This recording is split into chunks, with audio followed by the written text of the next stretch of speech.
All right. If you are willing, I'd love to know how new to SDE you are. Um, like, have you been involved for a year? Are you brand new? Is this your first introduction? Like, where are you at with self-directed education? Can other people hear me? Okay. Melissa, I think it's just you. I would suggest, unfortunately, signing off and maybe restarting your computer. Oh, okay, it's your headset. Never mind. That's also a good idea. All right, so please put in the chat or feel free to unmute yourself and speak on the mic. How new are you to SDE?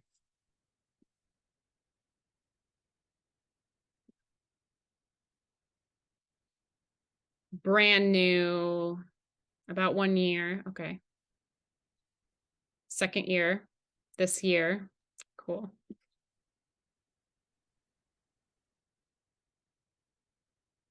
Considering it for the upcoming years. All right. Brand new. Been homeschooling and still trying to figure out how to support kids and not recreate school at home. Yes.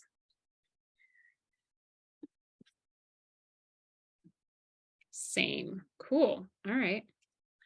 Hey y'all. I think that so we're not parents or educating children, but we do adult education that follows a lot of the same principles. And so, yeah, we just found out about this resource and community. So we're curious to learn about how what we do fits in, and we do support a lot of teachers and parents. So just curious to have these as like resources to share with them.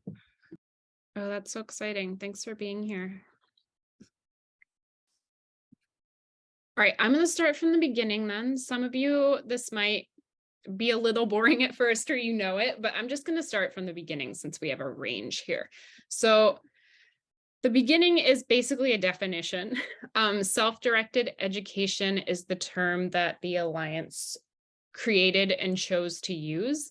There was a discussion about whether or not we're going to use self-directed learning or self-directed education. I wasn't there, but the discussion was basically self-directed learning is about the process of learning, whereas education, the word education to us means everything you need to live a satisfied and meaningful life. So that encompassed more than just what you learn. It's like everything around you is what the word education means to us. So that was one of the reasons to use the word education, because it felt wider and it actually is kind of a placeholder for like life almost. Also, I think that word has been used to mean school.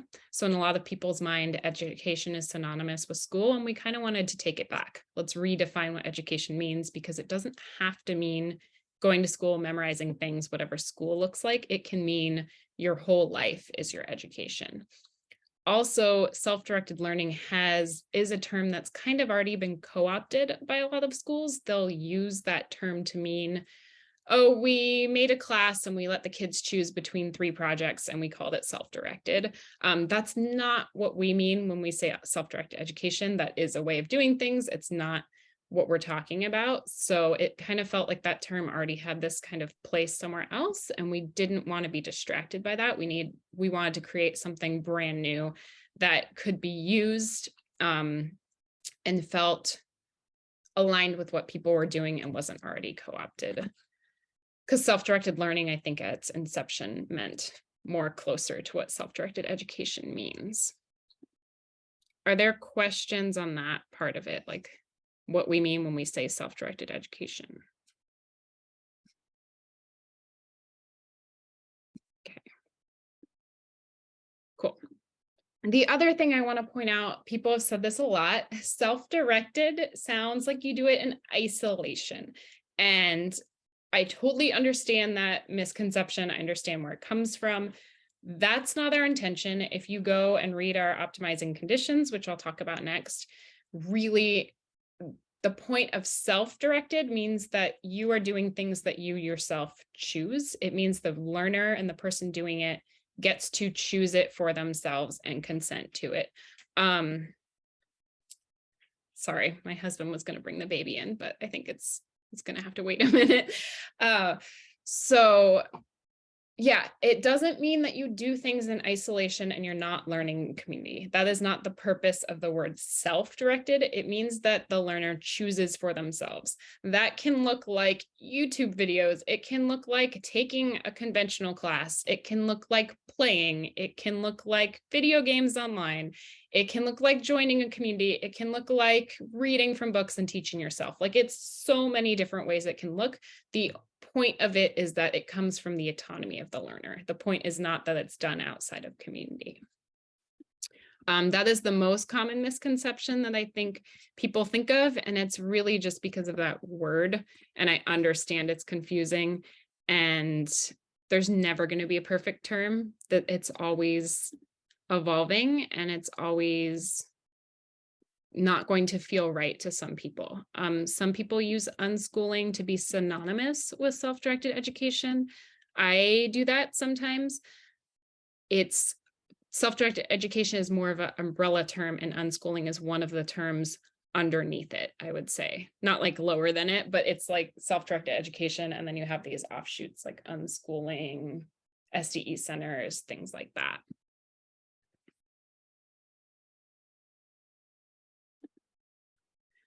All right, any questions on that before I jump into optimizing conditions? This is kind of a lot of just me talking, sharing information at once, but we'll get into more chatting and Q&A soon. All right. So the optimizing conditions, we have 6 right now. This is not, SDE is not set in stone. It is evolving. We don't ever want to say like, this is the one way it looks. This is the one way it's defined.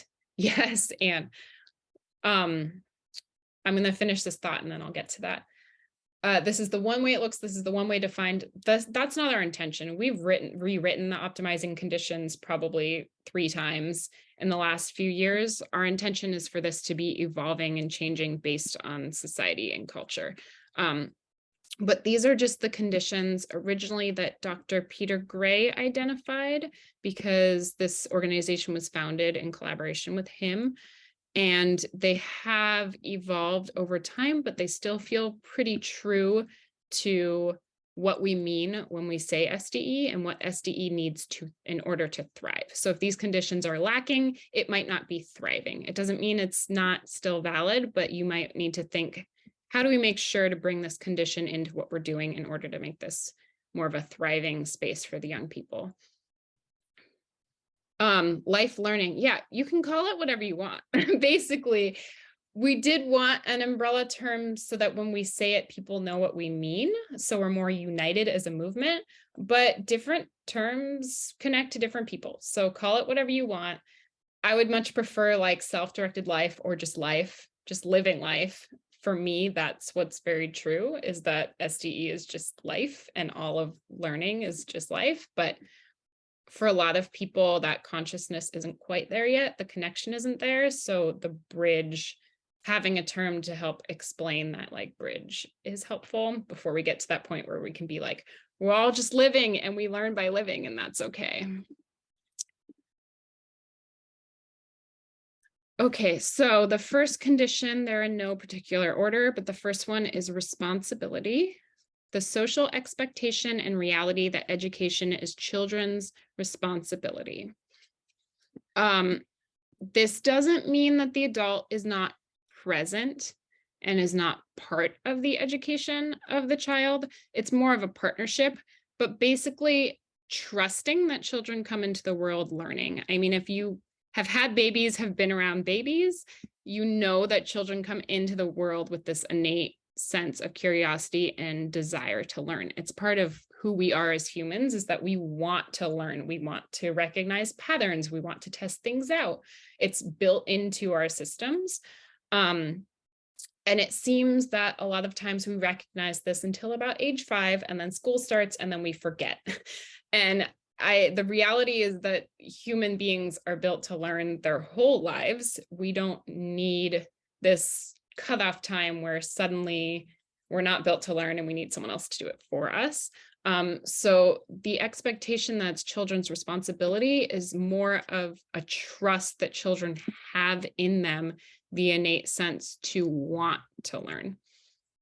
And that's a trust that is hard to build up when we have been surrounded by school and schoolishness our whole lives, because we're used to hearing that we don't know what to do. We need to be told. Maybe we'll do nothing if we're not told what to do. Maybe we won't learn the things we need to learn if we don't go to school. We're used to that kind of mindset. So it's really hard to unravel that and trust that our kids can do it without school, can do it without authority telling them. It's also hard for our kids to unravel that and trust themselves if they've been to school, which is why there's a process called deschooling that we'll talk about. And I can share more about that later. While deschooling year, yeah, exactly. Yeah, so it's almost like trained out of us when we get to school. This innate learning sense is trained out of us. So we have to get back to it. Unlimited time to play, explore, and pursue one's interests. In order to educate ourselves, children need to get great amounts of free time to make friends, explore, play, get bored, and overcome boredom. They need time for fleeting interests and to immerse themselves deeply in activities that engage their passions. They also need space to roam, explore, get away, and experience a sense of independence and power that can only occur for them when no adult is watching. This one's really hard, especially now. I feel like we're surrounded by this sense of fear about what's going to happen when we're not near our children. But it was very different 10, 15, 20 years ago when kids could play a little bit more freely in their area. Like my childhood was like that. I think the more we get into the internet being accessible, the more fears we see about that. It's also hard to have unlimited time to play if every part of your day is scheduled, if you have school. But it is very important to give young people this freedom in order for SDE to thrive. If they don't have this, they're not going to get to the point where they can make decisions for themselves. They can learn themselves. And eventually play will turn more into what we see as learn more traditional learning, which I don't want to say that, but eventually play, like as they turn into teens, will look different than the games we're used to seeing in really young kids, but it's still important to have that unlimited time to explore their passions. Questions on that?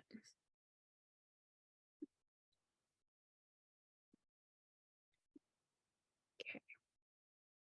Tools of the culture. Opportunity to play with tools of the culture.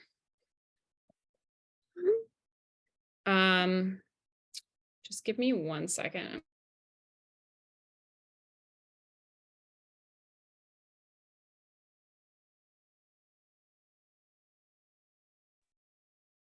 I apologize. We have a 7-month-old baby and my husband's taking care of her and he's usually at work. So he was asking a question about when she needs to eat. I just needed to let him know because I can hear her crying, but she's okay now. All right, tools of the culture. And please interrupt me if you have a question about any of this. I know, again, it's a lot of information at once. It's actually on our website for you to read later too, and I'll drop that link when I'm done explaining everything. Oh, you're holding your 1-year-old. Nice. Opportunity to play with tools of the culture. Much of a person's education has to do with learning to use their relevant culture's tools. The way to master these fully is to play with it, be creative, impose your will on it, make it do what you want.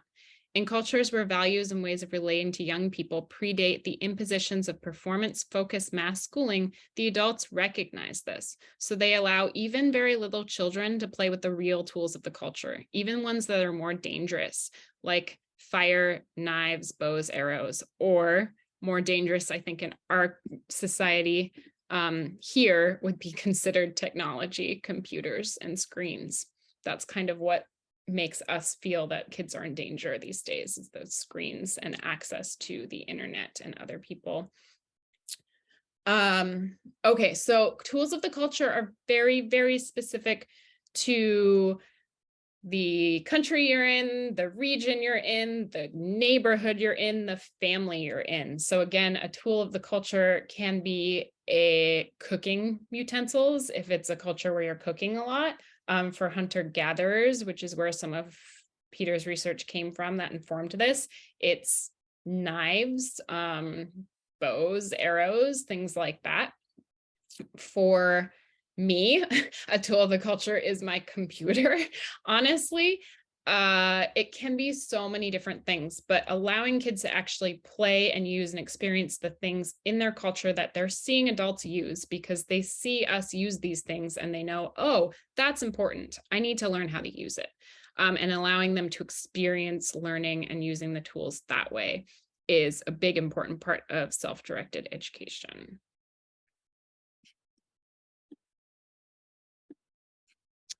Free age mixing. Free age mixing among all people of all ages. The practice of segregating children into separate groups by age for the majority of their youth is fairly recent, normalized and widespread as the practice has become to us.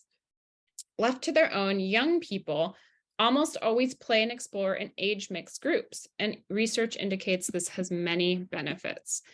The younger kids are learning skills from the older kids through their observations and interactions, and the older children learn leadership and nurturing and a sense of their own maturity through interaction with the younger ones. And a wider range of ability levels is accepted because everyone's kind of on a different place depending on where they're at, what age they're at. So there's less like, oh, your grade and age should be doing this thing, and more like differing abilities and interests. In non-industry oriented societies, segregation of young people from adults and elders occasionally has a role for brief periods, but it's generally unthinkable in daily life. Children are incorporated into household and community with adults and elders. Again, the segregation, I think, is something that comes from like capitalism. We have to go to work. We have to leave our kids somewhere. Elders are kind of segregated from the family system for a variety of reasons, especially in Western society. This is not true in all cultures. I'm not speaking to all cultures, obviously. But it's something, especially in the US, that we're very used to, is separating. And really, free age mixing is arguing that the youngest kids and the oldest elders and everyone in between should be together to learn and grow and nurture each other. And that's a very important part of self-directed education. We still have these centers that take groups of kids of certain ages, or sometimes they'll be 5 to 18, put them in a center, they're segregated from elders and the rest of society, but that's more of a survival technique because these parents need to go to work, and those centers often are doing a lot of work to bring in other adults, other elders, and mix that community as much as they can with age. But really, it's like a huge part of what SDE is for little ones to be able to see what older ones are doing and older ones to learn from caretaking of little ones, and for that to be just this very rich community experience. Speaking of community, immersion in a stable, supportive, respectful community. And that's where that term self-directed does not mean in isolation. Community, that web of relationships intertwining individuals united by shared purpose, place, identity, or practices, appears and organizes differently in different contexts. Self-directed young people are often part of several communities, some independently, some with their households. When stable, supportive, and respectful of the authentic selves and journeys of individual members, community plays a critical role in the development and well-being of young people. For me, community is an element that we cannot be without. In SDE, you might have kids who are more introverted, who don't want to go to a bunch of different communities, who want to stay home more often, who have less friends, and that's their personality, and that's totally okay. My son is like that. But he still wants community. He still wants people to understand him, to do the things he's doing, to play with him online, whatever it is. And I think we've had a period where we've been really isolated, and it didn't feel like SDE to me. It didn't feel like unschooling to me. It felt like being isolated and not like at the optimal, not in a place where we were happy and learning different things and yeah, we just weren't happy. We weren't joyful. I think community is a big part of that, and that can look like so many different things. He is 12 this month. That can look like so many different things. It could just be a class you go to. It could be, some people like church for community or Unitarian churches. It can be an SDE center if you need the same thing every day with the same people, or you need to go to work. It could be a co-op that you go to sometimes. It could be park meetups. Like, community can look so many different ways, but it's a really important part of SDE. And I also think it's really important for the parents and the families because, as some people mentioned, the reason why they're here today is for inspiration, for connection, for like-minded people. It can be so isolating to be like some of the only people in your area not going to school. So being able to find those people who also aren't going to school or believe in self-directed education, unschooling, is a relief almost, and really supportive for your journey. And it can be really hard to do it without those people. And again, just learning happens when you're exposed to a variety of different things. Like, there is a very real worry that if you don't go to school, you won't be exposed to this variety of topics. And then how will you know what you don't know? And community, age mixing, all these things are a big part of that. That's how you're going to be exposed to different topics and different ideas and just find new things you're interested in. Last one. Adult allies, access to a variety of adults committed to young people's rights. This one, we changed the name of it recently because an adult who is an ally to a young person feels extremely important to us. It feels not quite enough to just be an adult who's there giving resources, but an adult who's like, I am committed to your rights. I will back them. I will support you in them. I will do my best to undo my own adult supremacist tendencies. And that is part of the work I am doing as someone engaged with a young person in self-directed education. Without that, a lot of small kind of adultist tendencies to belittle young people come up without that direct work. Like, it's like any other ism that we have to undo. Adultism is very strong and very real and prevalent in society. So it has to be a part of our work as adults engaged with young people to undo that and try and really be allies to them. In SDE communities, young people are sharing an environment with adults who are deschooling alongside them, learning to listen to and trust in themselves, and engaging in activities that are meaningful to them.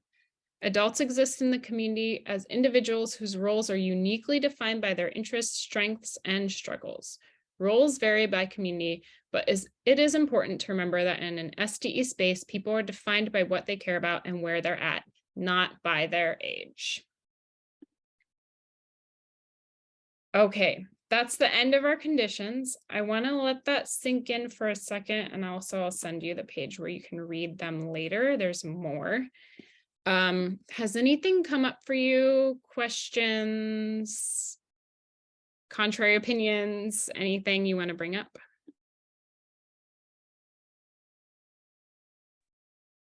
Hi, it's Melissa.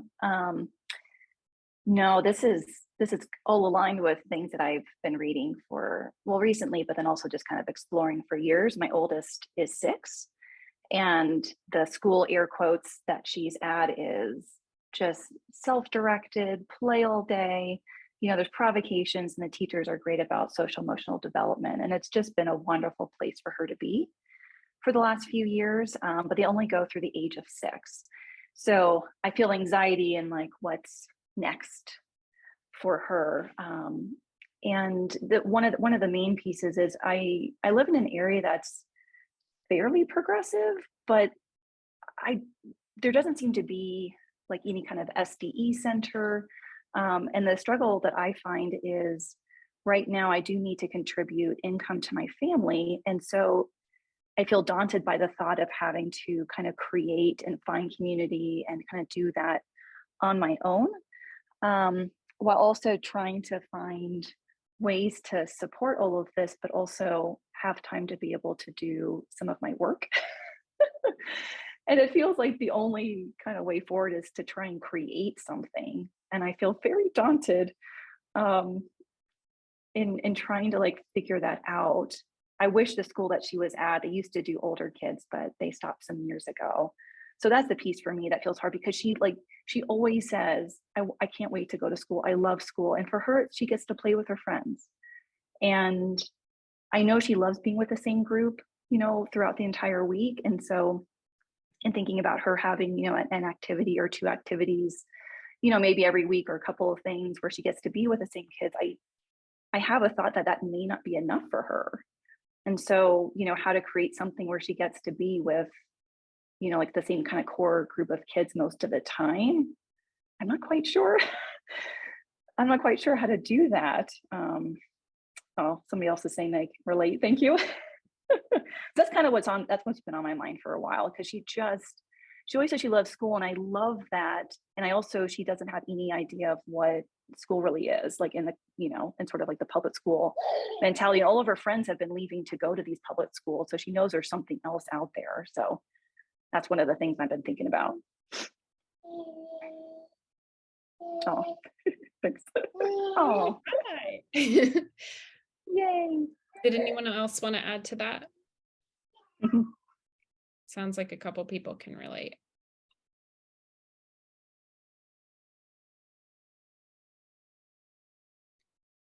Yeah, I was just glancing at our schedule to see if there's sessions I can suggest to you to help with this, but it's a super, super common issue. Yeah, 3 people already in here are having that same problem.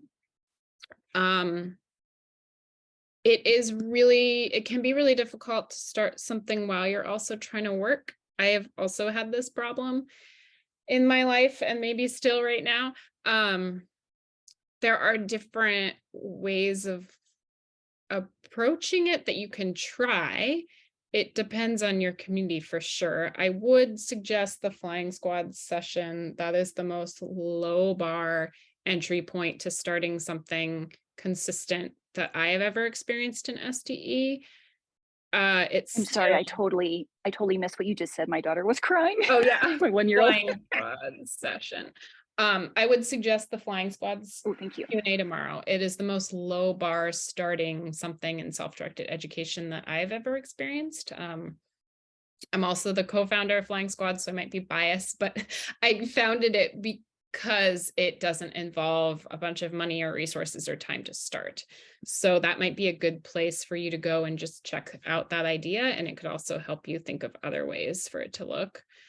The other thing is like a co-op, but again, that depends on who's in your area. I've done like kid swaps. If there's parents at the place where your daughter goes and their kids are getting older and they also need something, planning something with them where like you each take the kids on a day could work. I've done that before.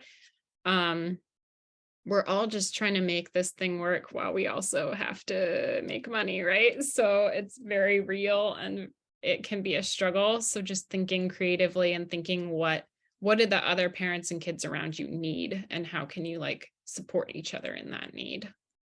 And then there's something that I've noticed. I've been involved a lot in alternative education models, co-founded a homeschool. Right now I work with adults that are exploring self-directed education in a master's program. And what I've noticed, met with a lot of people who've created their own programs and communities. I think part of the bravery of self-directed learning is it's not just the child that's self-directing their learning, the adults are as well. And part of that is embracing the ambiguity. And I think the nervousness that I see mothers have about what's going to be the next step, I've seen pretty consistent. That's why these communities are built, because we are willing to challenge ourselves to embrace the ambiguity, learn with the children in a co-learning space, and kind of push ourselves to find ways to build community if the community isn't there already. But what I've noticed is that with parents that are really, just being intentional about building that community, whether it's online or starting to create groups, it's going to push your edges and your boundaries too as an adult of, well, how how is my child's self-directed learning journey also impacting the adult self-directed learning journey? So I think building the community, knowing that that nervousness or anxiety is normal and it's part of, you know, the process. But ultimately knowing that, hey, this isn't just about the child, it's also about me. And I think that's what creates a really nice, tight community. And it's part of why we're passionate about this type of learning. I think, not to go too much on a tangent, I've noticed that these educational models make people much more kind, just better, just kinder people, like the change we want to see in the world, you know, embracing that ambiguity. I think it's better than being locked into this schedule of like, you know, 9 to 3 with kids and like whatever it is that parents, I think they don't have any options of, you know, an alternative educational model.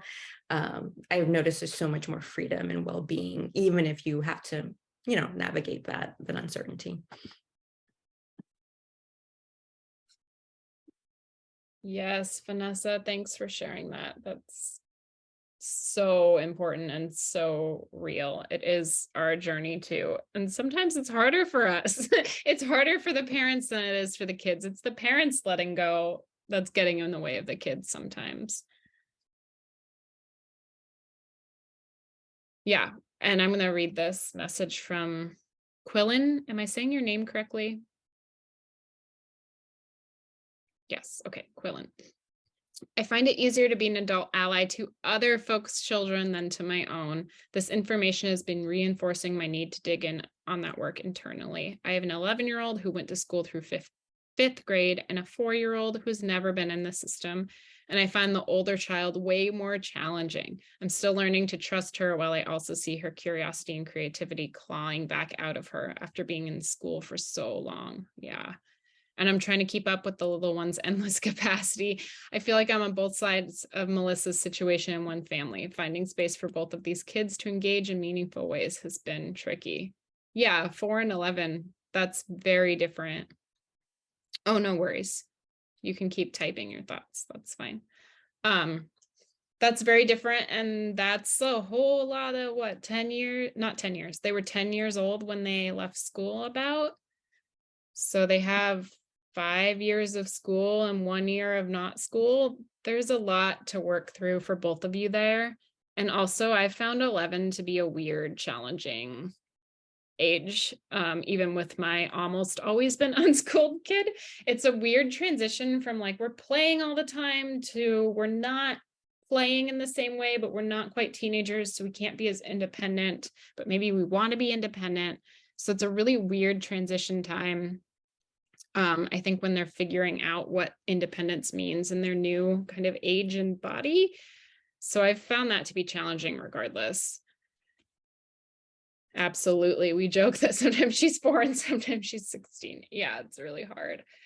But yeah, I think there's always a need for us adults to dig in more to our own deschooling, deprogramming, especially in our work with our young people and how we're treating them. Yeah. I don't know if I'm going to say your name correctly, Natania. Yes, it's Natania. Thank you. I'm on my phone, so typing in the chat would have taken a really long time. So I'm going to share it verbally. No, I prefer people, I mean, not prefer, I prefer people do what works for them. Okay. Yeah. And I apologize. I was late jumping in, so I missed intros. So I don't know where anyone is located geographically, but one of the things, so my daughter is 5.5. She's in a kindergarten, in a progressive independent school right now, but I have already seen, even in a school that purports to be progressive, like a lot of the ways that adultism is impacting her sense of just confidence and capacity to make decisions about what she wants and needs and enjoys. And we're looking at alternatives. We moved from Brooklyn to New Jersey, and I keep finding that the types of spaces that have been created that we gravitate to are in Oakland and Brooklyn and Philly, and we're in the suburbs of New Jersey, where there are lots of homeschooling co-ops, but it doesn't seem like there are collectives that are really grounded in equity and justice and racially and economically diverse collectives. And so I'm feeling like if we want that, we need to create it. But I am struggling with what Melissa said. Like, I don't know, like that seems like a full-time job. And I guess I'm wondering how folks have been navigating that when they're not in cities. Because I think what we're seeking feels like it seems even just from the sessions this weekend that like the starting a decolonized SDE center sounds amazing, but like I don't know if people are doing stuff like that in suburbs as much because we're just very new to learning the landscape. But I partly wanted to know where you all are located, because if anyone else is in Jersey, like we could connect up. But I found some awesome opportunities in New Jersey for older kids. Like some of the folks who are speaking this weekend are in Princeton or Raritan, but I think with little ones, like we want to try to be hyper local if we can and build community where we live. So I guess those are just some of the things on my mind in terms of like how to find our people, because we've got lots of families committed to justice who are in traditional schooling settings. So they're happy to do stuff on weekends and after school, but like we'd love to just create community in more of a self-directed sphere with that same, like with the same core values.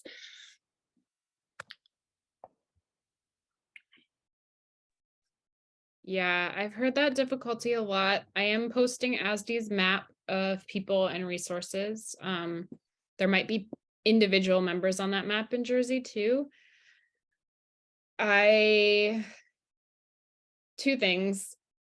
If you're up for it, I would recommend in one of the breaks or the coffee chats, bringing this up and asking if other people have a similar problem, and maybe you can break out and talk about it, because I think a lot of people do have this, and it would probably help to brainstorm with other people in suburbs about this. I'll also make a note to have maybe more of a session about it next time, but that's not now. So bringing it up to the whole group, I think would be a good idea. If you want to talk more about it, you have a whole weekend to do that too, to organize with people and get names and things like that. The other thing, again, I would say go to the Flying Squad session. It's not like a perfect match for everything, but it can be started and has been started anywhere. And it's just such a low bar. You don't need money for a space or anything like that. So it might be helpful to you to at least check that out. And it's been a place where a lot of young people have found their like belonging. So yeah, it just feels like it might be a good resource. Central Virginia. Thank you so much. Yeah, thank you for bringing it up. That's a really tough one, and I was in a suburb growing up, so that was hard, but I'm not in one now. So it's not something I experience right now. I'm gonna read Anne's question. Unlimited time to play and pursue interests. What if a young person chooses video games and YouTube all day? Difficult for me to discuss balancing with other things. This is like the Achilles heel of all self-directed education. This question comes up all the time. I will share my perspective. It's not directly about screen time, but it's adjacent. Pop Culture Positive offering in Brooklyn has a lot of experience with screens and things like that on Sunday. So I would suggest checking that offering out. Let me take a minute to gather my thoughts, because they're always changing when it comes to video games. Okay. First of all, for us, for the age our kid's at, it wasn't necessarily true when he was 5, but like just having blanket screen time limits does not work for us. And a lot of times I see kids who go to SDE centers, they have such strong screen time limits at home, and they get to the SDE center and maybe there aren't limits at the center. And then they spend the whole time on a computer and not engaging with the people at the center. And then the parents are like, why am I paying for this? Which is legitimate. But because they're in this scarcity mindset at home, that's what they gravitate gravitate towards when they have freedom. So in a lot of ways, I don't think strict screen time limits work. I would advise against them. It's going to put this power dynamic in between you and your child that is really difficult to navigate and just creates scarcity for them and frustration for you. And then you're defining what's valid screen time and what's invalid screen time and what's educational screen time and what isn't. And that's ridiculous to me because we can't define when someone's learning and when they're not. And I recognize the very real like whole of video games and screens and YouTube. They're designed to catch our attention. Adults aren't even prepared to manage how much they're designed to manipulate us. So of course, kids who have less experience with them are not prepared to manage that. And that is a very real issue that we have to deal with. And it is not an issue, I think, that was present when people like Peter Gray were growing up. Peter, if you read his work, advocates for video games and unlimited screen time, and I back that work. And I recognize Peter's kids didn't have the same access to video games and screen time. So we're in a different culture. We have different tools now. We have different struggles now, and I want to recognize that. Okay. And you want to share anything about your specific fears and situation before I go into like more kind of blanket general statements? Because it's very specific to each situation. So if you're up for sharing, that might be helpful.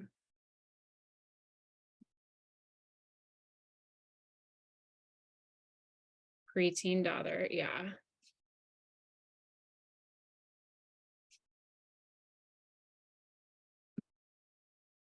We don't have screen limits at home, but everyone else does. Yep.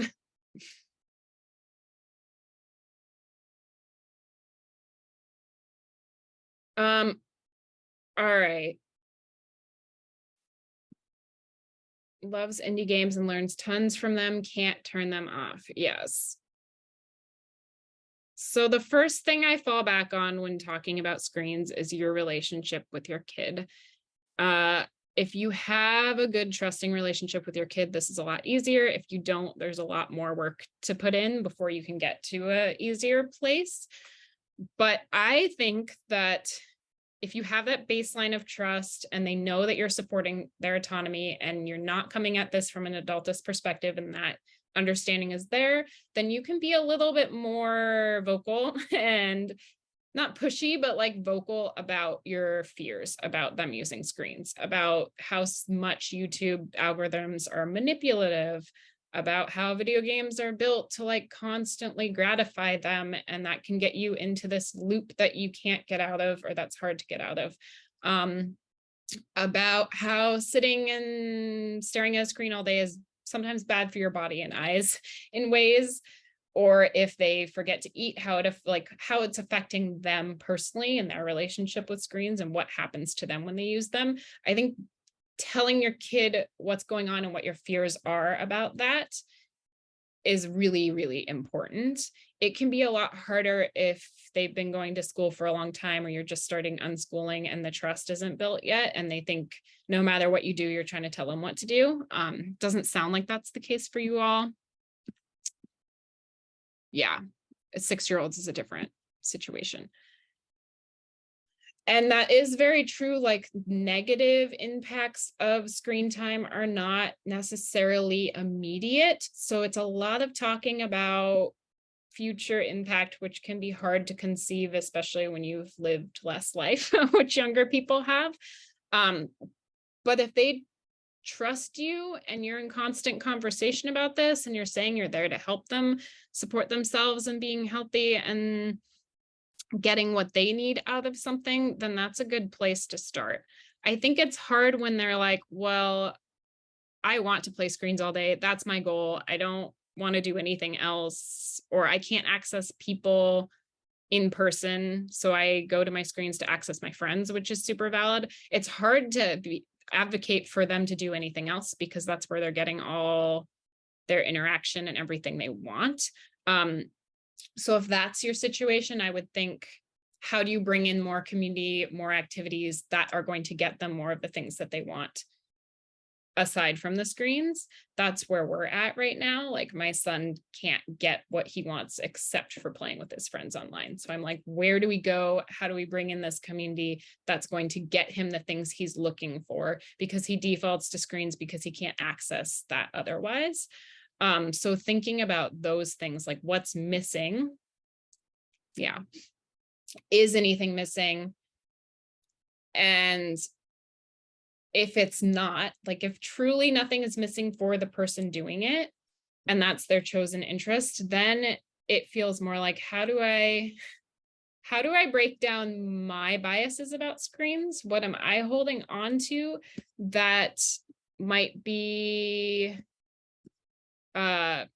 coloring how I approach this? And do I need to let go of something, or is there really like a balance missing here that I need to talk through with my young person? And talking it through isn't going to mean anything changes. It just means they know your concerns, and it just means they know your concerns, and that might eventually seep into what they choose to do later if something comes up, or it might help them build their own healthy screen habits, which is really what you're looking for, right? Like as a parent looking at my young person, I want them to have healthy screen habits as they grow up. Maybe they don't have them right now, but they're going to develop them over time.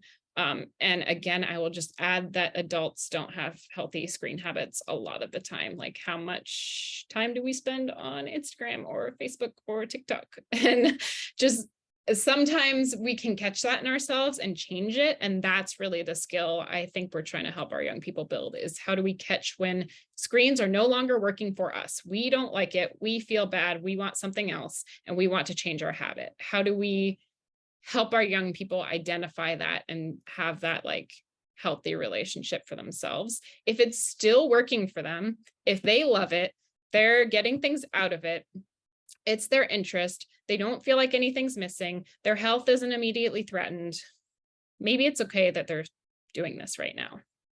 Maybe it's just okay to have screens all the time if all of those things are true for them.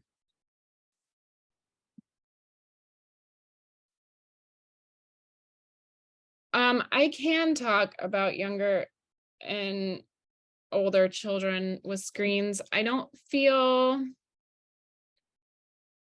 like I figured it out with my son when he was younger. We did have limits for him when he was like 6 and 7, but the limits only worked when we had other things for him to do. So if you have limits for him, but you don't have other offerings, other community, other friends, you're not engaged with him, then it's not really fair to be like, you can only be on a screen for 2 hours, but I have nothing else for you. I mean, they're 6 and 7. They can't find their own things as easily as older kids. So it's not fair to impose a limit when you don't have any other support for them to find other things, in my opinion. We tried that and it was just, it very quickly realized like that's not fair for him. I think younger kids have a lot harder time understanding things, obviously, like internet safety, their own body's needs, how it feels when they forget to eat or are staring at a screen for too long. Like that's harder for younger kids just because they have less experience in dealing with it. And then I think the language changes a little bit around, hey, check in with your body. Like I would give every hour, every 2 hour, whatever it is for you, check-ins. Like, how's your body feeling? Are you hungry right now? I'm hungry right now. I'm going to have a snack. Do you want to join me? Or sharing, like, I've been sitting and working on my laptop for a long time and I'm feeling like I really need to go outside. Do you want to go outside with me? So like sharing your own experiences with being on a screen for a long time and what you're going to do, and then offering for them to join you. I think that helps a lot more with younger kids, but it also has to be authentic. If you're just saying, I want a snack to get them to have a snack, that's not authentic. You're just trying to manipulate them. It kind of has to be when you actually want a snack and it's something you're doing and you genuinely are trying to invite them to join. That's like such a weird, tiny distinction, but it's very real because kids quickly pick up on when we're trying to manipulate them versus like authentically inviting them to things. But yeah, I think that works a lot better with younger kids, is like sharing your experience and how you're feeling and how the screen has made you feel and what you want to do. to make your body feel better, and like inviting them to join and asking them to check in with their own bodies.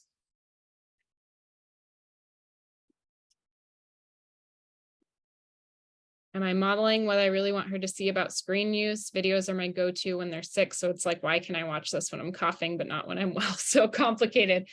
Yeah, I mean, that's the other thing. I said it a bunch and I'll say it again. Adults aren't necessarily good at their own screen use either. All this stuff is still pretty new.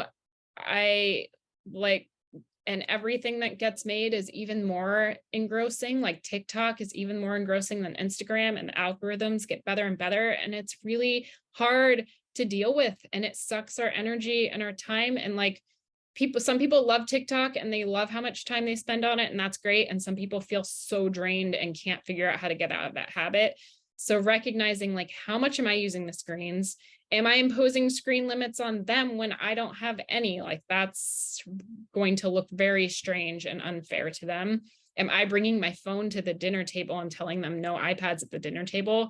That's absolutely uncalled for, in my opinion, if you're doing something like that. Unless you're like, I have an emergency call I'm waiting for from this person, you explain that to them.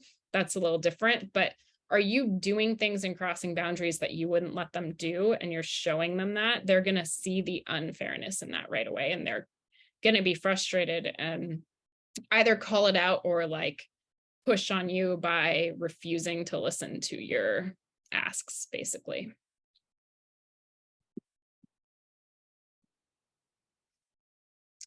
All right, anything else on screens?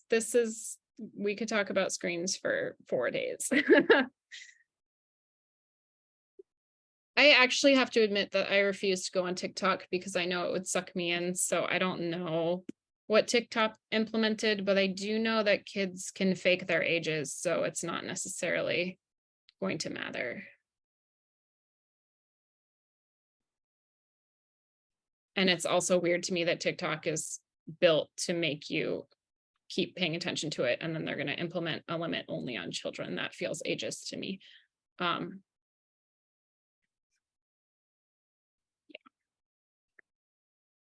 All right, I have some questions about structure and what day-to-day looks like. Can I change the subject? Yeah, do you want to jump in, Jennifer, and speak on the mic? Yes, please. Sorry, I am not good at messaging, so I'm gonna Oh, no worries. I'm gonna talk. So I just have a couple questions, and I don't know if this is you know, I feel like this should be the group to ask because I'm a newbie. I have a 9-year-old. I'm trying to do unschooling this year, but I feel like I'm failing a little bit. There's ups and downs. And then I have a 6-year-old who right now is still in a Montessori program, but I really want to pull him out next year. Just to have the separate age groups. I'm trying to find a community within my community, but I'm just feeling, I totally know that my brain is distracted constantly and I'm all over the place. So how am I supposed to ask my kid to be able to focus on what they want to do and figure out what they want in their day-to-day? Like, I feel like I'm supposed to be giving her more structure or providing her more resources. I mean, she'll read all day, every day in a dark room, even though we live in like a beautiful place that's like warm 24/7. So I wish for her to be out more, but it's like, I don't know where, I don't know. I guess I just don't know if that's appropriate, or like, if me allowing her to just sit and read is okay, or if I need to be giving her more, does that make sense? I'll just stop talking. It makes perfect sense. And it's really hard. Can you say the ages again? I have a 9-year-old, and then next year I'm going to have my 6-year-old with us as well. Okay. And the 9-year-old right now is the one who's sitting and reading all day. Correct. Yes. And she'll do it all day. And with the whole, screen time, I don't even know what to provide her with on a screen. We don't really do that even. So it's just like, I don't know. She has a math tutor, which is just a good, like, I feel like an adult support for her. And that's a very even flexible thing going on as well. And there's not a whole lot of, I just try not to be on top of her. I don't want to micromanage everything, but also, am I supposed to be providing her more? Yeah. What am I supposed to be providing? Yeah. And how long has she been out of school? Did she go to school before this? She did. She was in Montessori through first grade. And then last year we tried another type of like private school more, but it was more like school. And then that's when I realized like, no, that's not what we're doing. Yeah. So I pulled her this year. It would be her third grade year. So I pulled her at the beginning. I mean, she didn't go to school this year. Okay. She's been home this year. Okay. So this gets into a couple of things. I'm going to talk about deschooling first. Deschooling, everyone's going to use in a different way. Some people will use deschooling to talk just about the kids process after they've been to school. And there's some random number thrown out there that I will just say that you'll hear that a kid needs 1 month for every year in school to deschool. For me, deschooling is this lifelong process for all of us, and parents actually probably need more deschooling than kids because we've been schooled longer by not just school, but like society and societal beliefs about education and learning and all of that. So for me, deschooling is all encompassing of all people and all the time, and it's ongoing. It never ends, but it is, I think, an important thing to think about. Like people talk about pulling your kid out of school and then letting them do whatever for X amount of months, because suddenly no one's telling them what to do and they need to like realign their system. Like, oh, I have all this freedom. Let me just do whatever without anyone suggesting anything or telling me what to do or deciding what my time is like. I think it's valid that she reads all day for the last, what month are we in? Maybe 6 months. And I also think it might be a good time to switch it up and start offering things. I would not go straight to, I wouldn't ever do this, but I certainly not now when you're still in this like figuring it out process, go straight to planning things for her and telling her she needs to go to them. But I would start offering things like, you want to go on a hike with me? I would like to take a walk. Will you take a walk with me? Like things like that. Do you want to meet up friends at the park?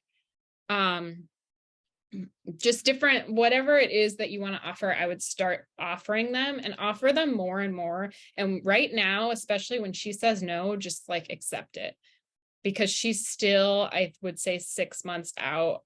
She's still probably getting used to being able to say no and having that no accepted. I mean, Montessori has a lot of freedom, but it doesn't have, like, your time is still planned out for you in the older ages, I think, in a way. I lost my train of thought. Yeah, so accept her no, but keep offering. And the more trust you build with her that you're going to accept her no when it's really no, the more you can start to push a little bit. So when you hear no, be like, oh, but you've been reading inside all day. I think it would be really fun for us to take a walk. Will you just try this with me? Or even like, because if she's 9, if you're not leaving her alone at home yet, her time impacts your time. And it's valid for you to say, I want to do something. Can we do the thing I want to do? Would you just come with me and try it out? It's really important to me. So start nudging more and more, like, let's just try it. Let's just see how you like it.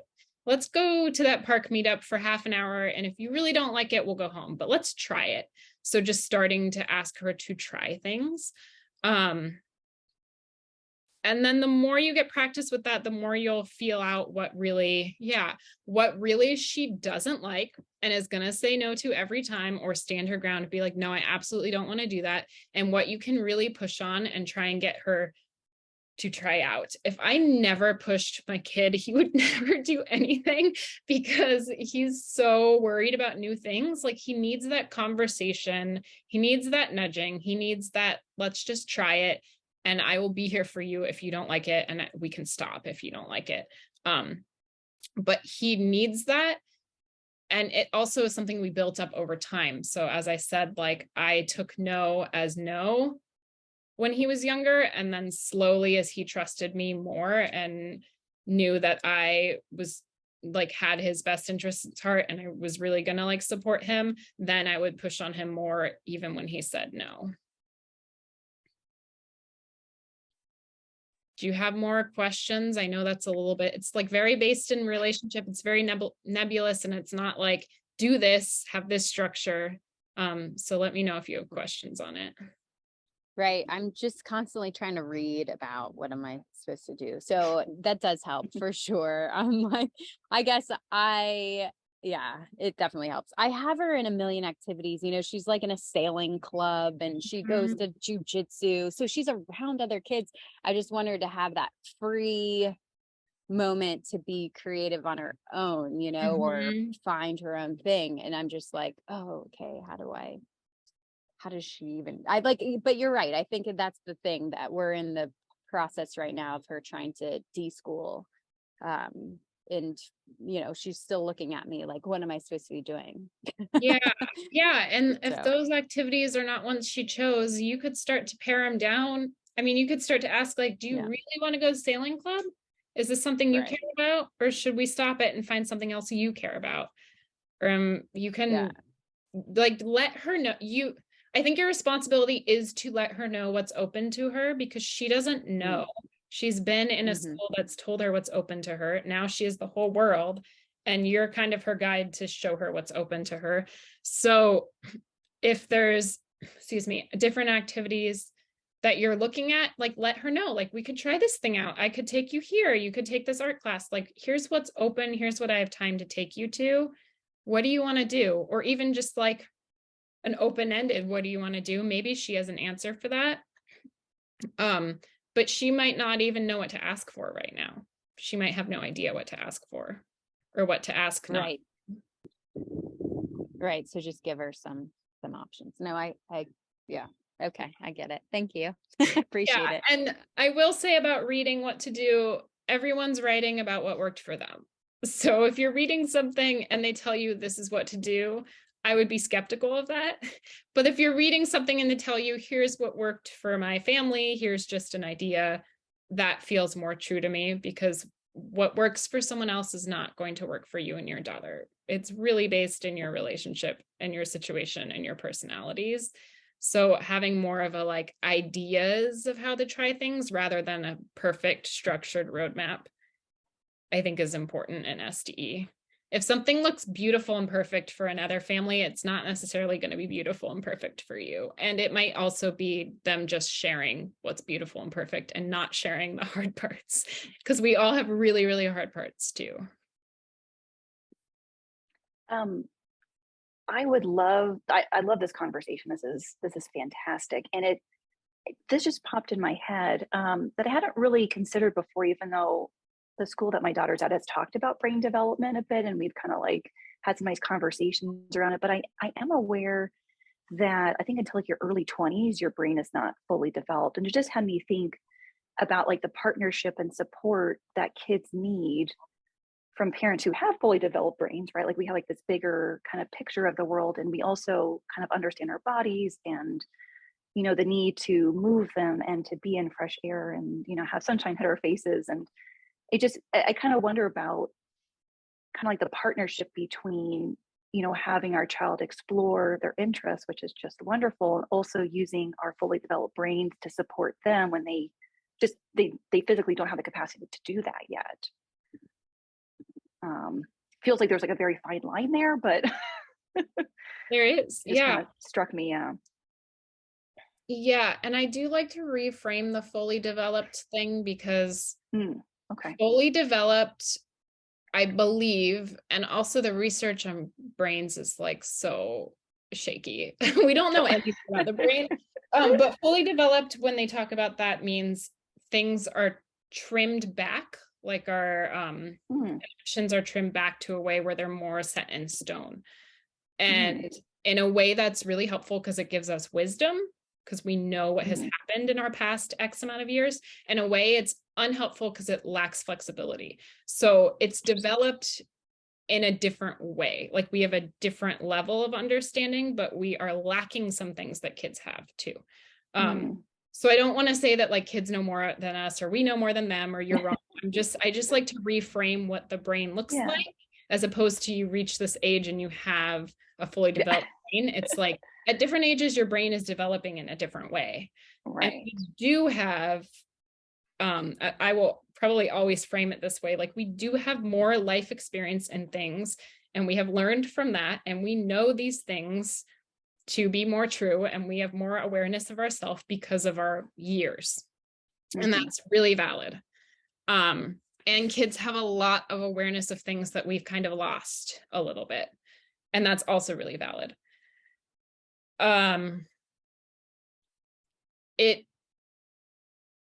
it comes to partnership, there's definitely things that you, as the parent and adult who's lived life longer and are responsible for this child, you have to decide if they're like very real safety risks for you. Like, I'm still gonna grab my 6-year-old before they go into the street. It might make them upset that I pulled their body. It might be a conversation afterwards. I'm going to grab them before they walk in the street. That is safety. For some people, not being on screens all day feels like a safety issue to them. So they're going to like set up that line. For some people, what their kids eat feels like a safety issue. So they're going to set up that line. I would caution that the more things you decide are non-negotiables, the less your kid's going to trust you. So really, really put your non-negotiables and what's most important to you, because you're going to build more trust if they have more autonomy. For me, it's all about like those conversations about why you're making the choice too, and why you might know more about this specific situation than them. And definitely, I would never say to a kid, my brain is fully developed and yours isn't. Oh no. Which I know you wouldn't, but just like the framing of what you're saying, like, hey, I've lived these years, I experienced that, and here's what I know from experiencing that. And I want to share with you what I know from experiencing that. And I know your life and situation is different. So if you make a different choice, I understand, but I just want to share this because I've had this experience and I want to like make sure you know what advice I have and where it comes from. That's helpful. And I don't know enough about brain development to really have shared any more than I did, except like that's come up many times in sort of readings and conversations that I've had. So it sort of just struck me that like was an element there that I hadn't really considered. But it also came without having really much knowledge around, like what's happening at different stages. But like for me, it's been helpful in just recognizing, I know like there can be frustrations at different ages with like behaviors. But I read some things when my daughter was much younger, my 6-year-old was much younger, that gave me this like really incredible, my sweetheart. One second, sweetheart. Some really incredible like reframing around like the way that she is acting or things that she's saying and how she's like interacting in our family with friends. Like it's all just so perfectly aligned with how she should be. So thank you. I think I just started wandering when my daughter came up. So thank you for talking to me about that. Yeah. Thanks for bringing it up. And yes, Blue Light Academy, I don't know the name behind this person, so I'll just say Blue Light. Adult brains can still have a lot of neuroplasticity. Yeah, that's true. And I shouldn't make any final statements about how brains develop because we really don't know. There's just different ways. Like I just wanted to address that term fully developed and kind of what people are talking about. And there are different parts of the brain that develop more fully by the time you're X age. Like that is true. So you have more control over emotions and things like that. Like that's true.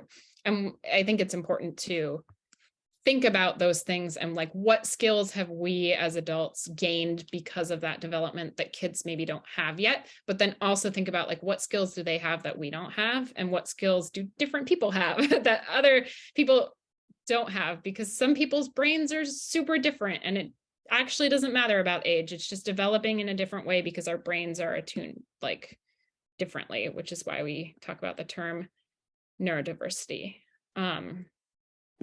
So I just kind of like to think about all the different ways brains show up as opposed to just based on age.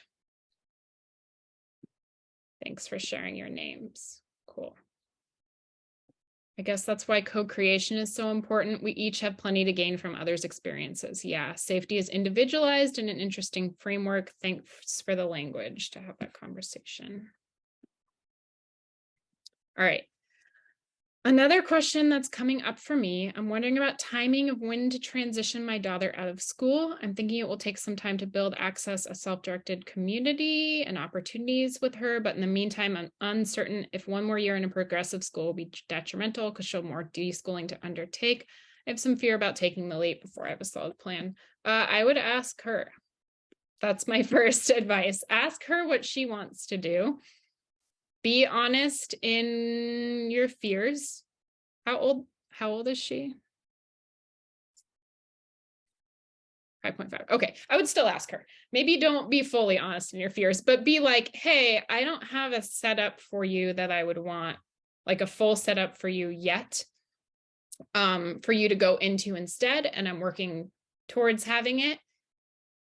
Here's what I would love for you to be able to do, and I'm working to do that, but you won't have it right when you leave school if you choose to not go. Do you want to go? Do you like being here? Or would you rather be at home with me while we work on this? Like something like that, but framed for a 5.5-year-old.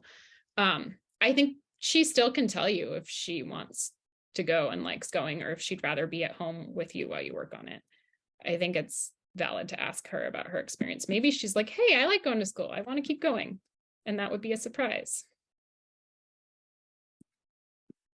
Yeah. If she leaves this school, she'd have to move to another school. Got it. Yeah, still explain the choices to her and how each one is different and what she might experience in both choices, and ask her what she prefers. That's what I would do. Yeah, exactly. Any other questions, comments coming up for people? I have a question. I don't know if you can you hear me? Yep. Okay. So my son is 4.5 and he's my one and only child. And I love what you're saying about, I just love this. It's been really helpful to me. I had one son when I'm older than most, like 15 or 20 years older than a lot of the other moms. So, and I thought I went into it. I was a teacher for years before, and I was like, I've got this, no problem. And I've learned more in the last 4 years than all of my life, or I'm learning more. So I appreciate that about just learning at all different ages, things that we wouldn't think we would. So I feel like my brain is very flexible. There has to be. So, but here we are at 4.5, and everybody's going to school. All the kids that we've known in the last few years, except maybe one that we keep in touch with regularly, they're all going to school, and I've decided that I'm just kind of following him. And my husband's working remote, and I'm fully I'm not working right now except with him, which is a big job. But so I'm learning with my son, and then we've come across SDE, and I'm like, whoa, this is it. Okay, here we are. And we're moving to North Carolina next month. I found 3 of these different in the Raleigh area, 3 different communities. So we're hoping to join that, which I think will be really exciting. I don't know if he's old enough yet, but I'm curious, what have people received? And all I hear is, when your son starts going to school, he'll get that, or do all those fun things now, because once he goes to school, he's not going to like it. Or there's just so many things that people talk about with school. And I was a teacher in private, public, and actually with a previous marriage with my stepkids, I homeschooled them for 2 years. So I've been everywhere with schooling, but this is so different because I'm not actually planning to put him in the traditional school, at least maybe one of the collaboratives that we can, if we can get into one of them, or maybe even start my own someday if it's the right thing. But I'm just curious, what do people go through at this stage if they don't send their child to a somewhat traditional school? I mean, how do you answer this to people? It is really a challenge for me because he's directing his education right now, and we're doing a lot of stuff, and he's having so much fun with life. So it's all been so cool that way. But everybody is just ready for me to put him in school, and to I don't want to say stop that, but maybe just start a different type of schooling or something for him. And it's not just my family. My family's not really saying much, but it's everybody else. Oh, hi, baby. Oh, hi. So so I don't know. I'd like to hear from you or from others who didn't end up sending their child to the traditional school because their child wasn't asking for it and it just didn't seem like the thing to do. So to clarify, your question is, how do you talk to people about it? Yeah, maybe how do you talk to people about it? Maybe that's what I think. I'm trying to answer it in my own head too. So Does anyone else want to jump in before I do? Yeah, do you see everybody?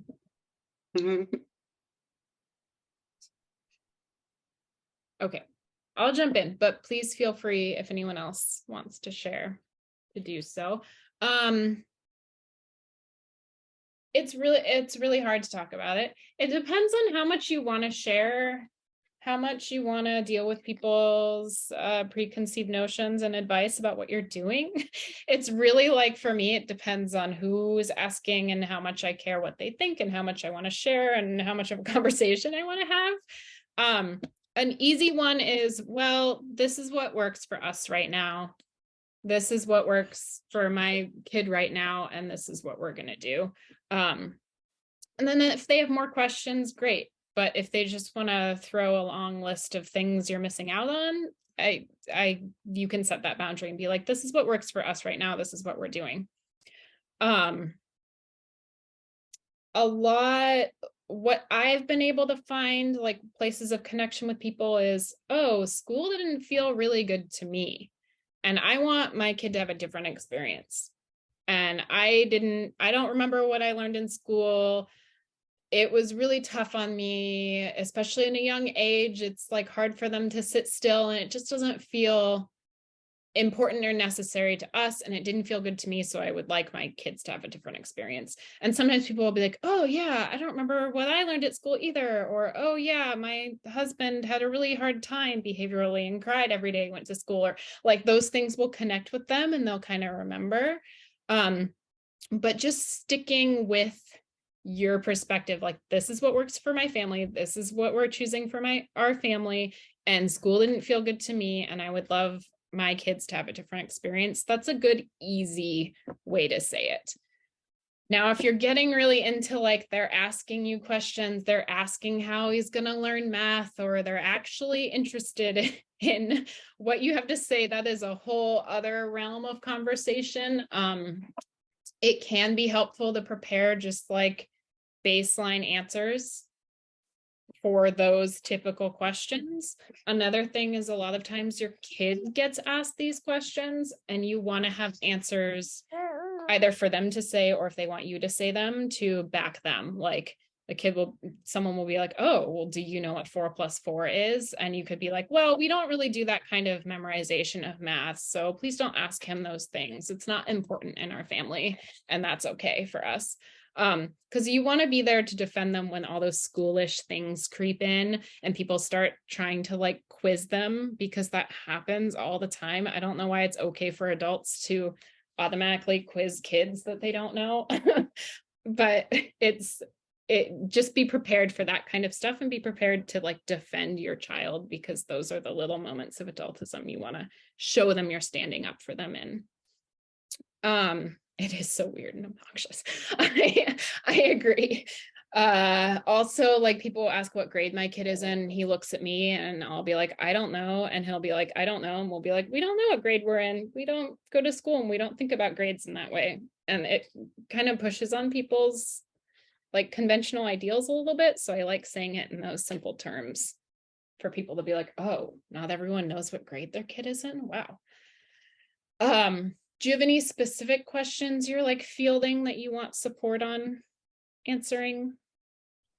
You know, I think mostly now people are saying, oh, learning to socialize right now, you know, because we go to Sky Zone for fun. He loves it there. And they just started a little kind of PE class. And he doesn't want to join them all the time. He wants to be close to them, but not completely there.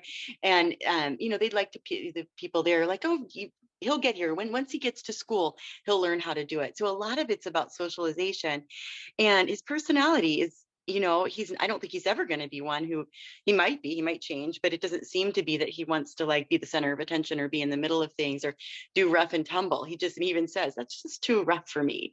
So people say, oh, don't worry. Once he gets to school, he'll be able to do that or something. And it is frustrating for me. I will be honest, because I'm thinking, I don't know why we have to make him like that.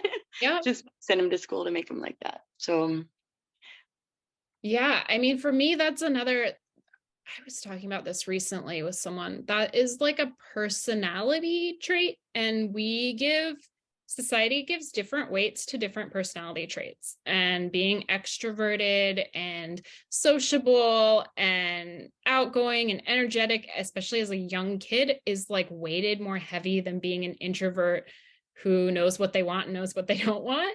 And it's very weird to me that societies like decide certain things are better than others. Like you'll get this, oh, your kid's so calm and well behaved, how great. Or, oh, your kid's like so social and always playing with people, how great, or whatever it is. And then they're like, oh, that kid doesn't want to join that game, they'll learn how to do that when they're socialized more. Like those are just judgments on people's ways of being that are inappropriate and unfair, but we do it all the time. So again, it feels like another place where you can defend your kid for who he is and be like, oh, my kid doesn't like to do rough and tumble play. He has learned that about himself, and he's good at telling people that and identifying it. And I'm really proud of him for being able to know himself, and just like leave it there. And if it is a question of like, how will he socialize? I always say like, we socialize by being with each other. When he has friends he wants to be with, or even adults, or like older kids, like anyone, when he's with people, that's how he learns to socialize. He doesn't need to be in a class of people exactly his same age doing whatever the teacher tells you to do in order to socialize. Like that's not what socialization looks like to us or needs to look like to us. So we will get socialization in all the ways we engage in the world, and we're not worried about that. But yeah, defending his personality as a person and saying that it's valid, I think is important in that moment. And it sounds like it's valid. You just need to be able to tell other people that, which can be hard because sometimes people get snippy about it. And then just saying like, socialization looks a bunch of different ways for us, and we're not worried about him getting it because we get to see people in lots of different ways, and he doesn't need school for that. I really appreciate that. Thank you. Yeah. Good thoughts. Thank you. Yeah, if you want to go down that road, Quillen just put in the chat, my daughter had 5 seconds a day to socialize. If you want to go down that road, school is absolutely a terrible place to socialize. It puts kids in weird hierarchies that make them bully each other and lash out, and collaboration is like put down in a way. They can't cheat, but cheating is really supporting each other in something. So like there's a lot of ways schools doesn't help socialization. That tends to put people on the defense if their kids are in school. So I wouldn't immediately jump to that, but you could ask a question like, in my experience in school, I didn't feel like I had a lot of time to be with my friends at the school. So I just don't feel, that's not a question, but you could state your experience. Like, I just don't feel like my son would really have a lot of chances to be with his friends while he's in school. So it's great that we get to be with friends outside of school. Or did you feel like you had a lot of chances to be with friends in school? Could be a question. Yeah, if we're getting into the controlled time, eating and taking care of your own bodily functions at school is impossible.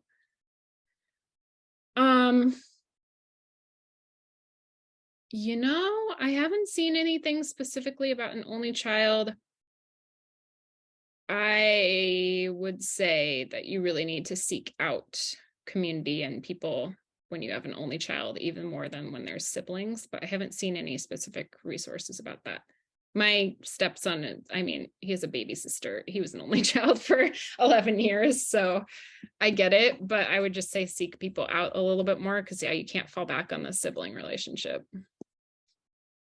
All right, we are at time and should head back to the main room. Is there anything else, like any thoughts people wanted to end with, or any last questions? One of the things I wonder about with little ones is with self-directed education, if the theory is that like when they feel like they want to learn how to read and write, that's when you do it. And then like providing, I'm trying to figure out how she'll learn how to read and write if she's just home with us. Cause I know she doesn't want me to be her teacher, you know, like she just wants me to read to her. But I wondered if kind of how that process gets navigated. I'm sure there are many different ways depending on the child. And there are many different ways. Yeah. I mean, I would ask your kid if there's a time when she's like, I want to learn to read and write, and she hasn't yet, then that's a chance for you to be like, oh, would you like me to help you? Do you want to get someone else to help you? Do you want to do a program? Like how would you like to approach this?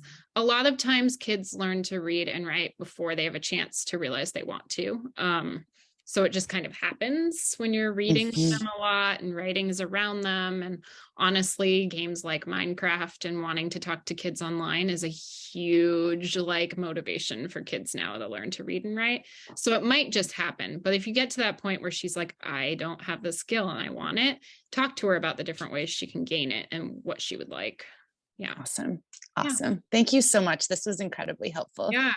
Thank you all.